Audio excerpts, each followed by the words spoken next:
Паглядзіце, гэта кардон.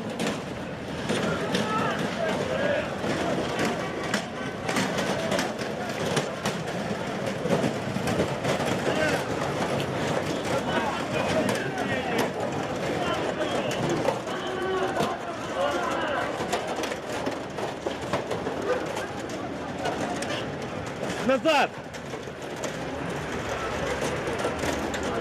Назад! Паглядзіце, калі ласка.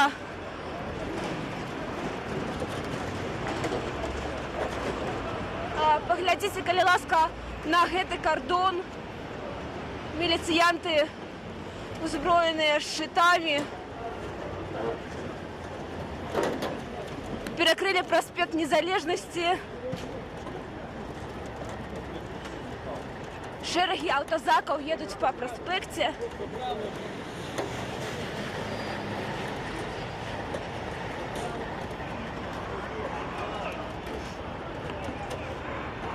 Вось паглядзіце, калі ласка, перакрыты праспект Незалежнасці.